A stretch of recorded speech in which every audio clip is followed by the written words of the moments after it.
ओशो की ये कहानी सुन के मुझे इतनी हंसी आई है और आप भी बिना हंसे नहीं रह पाएंगे। नागार्जुन के पास में एक आदमी आया और उसने कहा कि सरफरोशी की तमन्ना अब हमारे दिल में, ऐसा नहीं कहा उसने कहा मैं मरने के लिए तैयार हूँ, लेकिन आप मुझे बस मुक्ति का रास्ता बताएं, मुझे मुक्त होना है। नागार्जुन ने कहा कि मरने वरने की कोई ज़रूरत नहीं है, तुम 3 दिन तक एक चीज़ पर ध्यान लगाओ, बिना खाए पिए सोए एक चीज़ पर ध्यान लगाओ। वहीं थी सामने भैंस, तो उसने कहा कि तुम कहो कि मैं भैंस हूँ भैंस हूँ भैंस हूँ, तुम्हें ये कहना है। आदमी शक पकाया कि ऐसा कहने से थोड़ी मतलब कि मुझे ज्ञान प्राप्त हो जाएगा, लेकिन बेचारा कर भी क्या सकता था, उसके पास कोई और ऑप्शन नहीं था। तो उसने कहा ऐसा करने से मुझे मुक्ति मिल जाएगी, एक गारंटी है। नागार्जुन ने कहा पहले तुम 3 दिन तक करो, तो इससे तुम्हें मुक्ति का रास्ता मिल जाएगा। फिर तो बस उस आदमी ने जान लगा दी, उस गुफा के अंदर गया, वहीं एक गुफा थी तो उसके अंदर गया और एक जगह एक चीज़ पे ध्यान केंद्रित करके वो बस बोलता रहा मैं भैंस हूँ भैंस हूँ मैं भैंस हूँ मैं भैंस हूँ। 3 दिन, हम 3 बार भी कोई बात सुबह से 369 टेक्निक लोग मैनिफेस्टेशन में बताते हैं। 3 दिन बिना खाए बिना पिए एक आदमी कह रहा है मैं भैंस हूँ मैं भैंस हूँ मैं भैंस हूँ। अब एक समय आया है जब वो उसको ऐसा लग रहा है कहीं मैं भैंस तो नहीं हूँ। मैं उसके मन में कहीं ना कहीं भैंस की इतनी ज़्यादा वो बनने लगी है। 3 दिन पूरे होते होते वो भैंस शरीर से नहीं बन गया, लेकिन वो बन गया अपने दिमाग से भैंस। तो और जैसे ही वो गुफा से निकला तो गुफा का रास्ता छोटा था, इंसान तो आ जा सकता था लेकिन भैंस नहीं निकल सकती थी। अब वो अपने आप को भैंस समझ रहा है, भैंस है तो उसके सींग भी हैं और सींग है तो अब वो निकल नहीं पा रहा है, वो छटपटा रहा है। अब वो बोल भी नहीं सकता क्योंकि वो तो भैंस है। अब वो भैंस है तो वो बाहर निकले कैसे? अब वो सींग बीच में मतलब कि निकलने में मददगार नहीं है और वो चिल्ला भी नहीं सकता, लेकिन भैंस की जैसे आवाज़ तो निकल ही सकती है। जैसे ही ऐसा हुआ वहाँ से नागार्जुन दौड़े दौड़े आए, बोले क्या हो गया? तो उसने कहा कि आपकी वजह से ये हुआ है, मुझे बाहर निकलना है, मुझे नींद आ रही है बहुत ज़्यादा और मैंने 3 दिन से कुछ भी खाया पिया भी नहीं है और अब मैं भैंस बन गया हूँ। मतलब भैंस कहते कहते भैंस बन गया। नागार्जुन ने कहा तुम भैंस बन गए हो? उन्होंने कहा हाँ मैं भैंस बन गया हूँ। ओशो यहाँ पे एक बहुत महत्वपूर्ण बात कहते हैं, वो कहते हैं कि मनोविज्ञान और वैज्ञानिक इस बात पे सहमत हैं कि अगर आपका मन का पूरा काम ही है सपना देखते रहना। अभी आप ये वीडियो देख रहे हैं तब भी आपके मन में कुछ ना कुछ चल रहा है। इसके लिए ऐसा उदाहरण समझो कि दिन में तारे होते हैं बट हमें दिखते नहीं हैं क्योंकि सूर्य आ गया है। दिन में क्या होता है, जब हम जाग जाते हैं तो हमें कुछ काम आता है तो हम उसमें लग जाते हैं, तो भीतर तो चल रहे हैं सपने लेकिन वो दिखते नहीं है क्योंकि हम बाहर से कुछ ना कुछ प्रयास करने में लगे।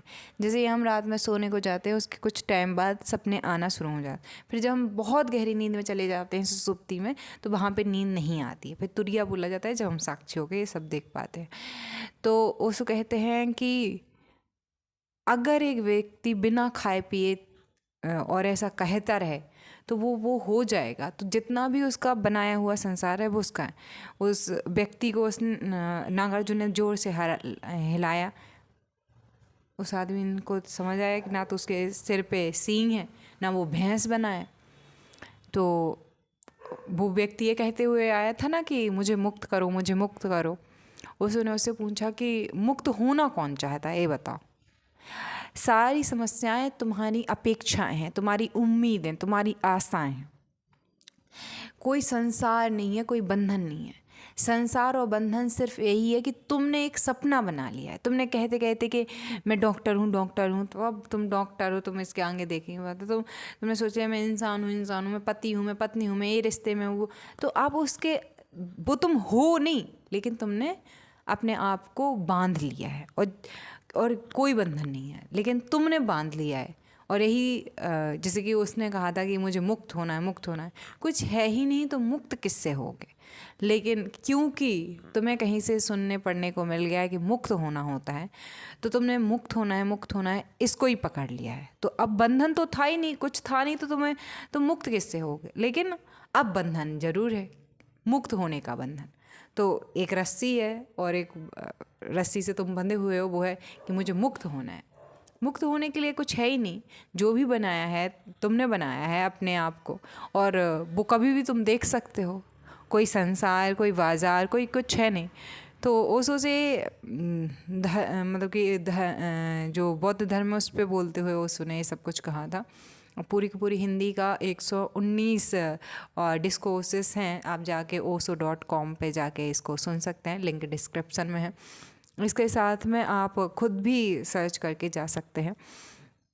ओशो से ये सवाल किसी ने ऐसे पूछा था कि खोपड़ी से मुक्त होना है, इसी वजह से मैं आपके पास आया हूँ, आपके शरण में आया हूँ, मुझे इस खोपड़ी से मुक्त करें। तो ओशो कहते हैं एक खोपड़ी का सवाल है और खोपड़ी ही पूछ रही है मुक्त होना है, तो पूछो तो खुद से कि मुक्त कौन होना चाहता है। तुम्हें मुक्त नहीं होना है, सिर्फ तुम्हें देखना है, तुम्हें इस संसार को देखना है। इस संसार से तुम मुक्त कैसे हो सकते हो? क्योंकि संसार कुछ है ही नहीं। इतनी गहरी बात है कि इसको समझने में मुझे तो 5-10 साल लग गए हैं। और जाने मतलब अभी है, पता है ये, लेकिन बौद्धिक स्तर पे पता है। मतलब एक होता है कि आपको पता है कि मरीचिका, मतलब कि मृत मरीचिका, सामने पानी, रोड पे पानी है नहीं, बस मुझे पानी लग रहा है कहे। और एक होता है जब आप अनुभव से अनुभव करते हैं, जब आपके साथ ऐसा होता है। तो बहुत टाइम पे मेरे साथ ऐसा हुआ है, तो मुझे अनुभव है, लेकिन वो अभी इतना प्रगाढ़ नहीं है कि मैं ये सच में समझ सकूँ कि संसार बिल्कुल भी बंधनहीन है और हमें सिर्फ देखना होता है। एंड इतना इजी भी है साथ में। तो ओशो हों, बुद्ध हों, कबीर हों, बार बार यही एक ही बात को बेचारे कितने कितने तरीके से कहें, और हम कितने महान हैं, हम बार बार हर तरीके में उलझते हैं। ओशो मतलब कि वैसे तो बुद्ध ने, ओशो कहते हैं बुद्ध ने बहुत लोगों के, बहुत हृदयों की वीणा छेड़ी आज से 2-2.5 हज़ार साल पहले। लेकिन अगर आज वर्तमान के समय में कहूँ तो मैं कह सकती हूँ कि ओशो ने बहुत सारे हृदयों की वीणा छेड़ी होगी, क्योंकि उनको सुनते ही सुनते, मतलब एक होता है बहिरंग साधना, एक होती है अंतरंग साधना। बहिरंग में तप, उपवास, नाम जापे, और अंतरंग साधना में होता है श्रवण, मनन और ध्यान। ऐसा हो ही सकता कि आप ओशो को सुने, यानी श्रवण करें और मनन ना करें 1 बार 2 बार, लेकिन आप पूरा डिस्कोर्स सुन रहे हैं, ऐसे रील्स वगैरह देखने की या शॉर्ट्स में या छोटी छोटी सी वीडियोस क्लिप्स की नहीं कह रही। अगर आपने एक भी डिस्कोर्स बहुत ध्यान से सुना है पूरा, जैसे 119 का है बुद्ध धर्म पे, और आप मनन करना ना सीख पाएँ, असंभव है। क्योंकि वो इतने आज के उदाहरण देते हैं। आप उनका अष्टावक्र सुने हो, आप मनन करे बिना रह पाएँ, असंभव है। मैंने तो जितने सुने हैं, असंभव है कि मनन किए बिना रहें। और जब मनन करते हो आप, तो ध्यान भी अपने आप घटित हो जाता है। ध्यान करने की चीज़ नहीं है, ध्यान घटित हो ही जाता है। तो आप एक ओशो का डिस्कोर्स ले लें, उसको पूरा सुने। लेकिन बात यही, आप इम्प्टी ना हो, इंग्लिश में हैं, आप हिंदी में कोई भी कबीर का ले लीजिए, किसी का भी, लेकिन पूरे डिस्कोर्स, मतलब एक सीरीज़ होती है जैसे कि बुद्ध धर्म पे, तो एक सीरीज है। अब इसमें 119 डिस्कोर्स है, तो आपको माना जाएगा कि हाँ आपने सुना है। आप ऐसे यूट्यूब पे स्क्रॉलिंग करके वीडियो सुना है, तब नहीं माना जाएगा। अगर आप रील्स या शॉर्ट्स स्क्रॉल करते हुए सुन रहे हैं और मैं तो ओशो को सुनता हूँ, तो भी आप बेवकूफ़ ही रहने वाले हैं। Don't mind. थैंक यू, आप सभी को बहुत बहुत धन्यवाद है। ये वीडियो वैसे मुझे बहुत हंसी आई थी ये कहानी सुन के, पता नहीं क्यों आई थी। और ओशो ने कहा भी कि जब तुम्हें लगेगा कि देखो तुम्हें किसी से मुक्त नहीं होना था, तुम्हें बस तुम भैंस थे नहीं, तुमने माना कि था कि तुम भैंस हो। तो पता नहीं क्यों, लेकिन इतना मैं पिछले 1-2 महीने नहीं, लेकिन 15 दिन से नहीं हंसी थी। इतना आज हंसी, बिल्कुल मतलब अंदर से, नाभि से, हारा से। तो उसको कहते हैं ना, जब केंद्र से कोई चीज़ निकल के आती है तो वो काफ़ी वास्तविक होती है।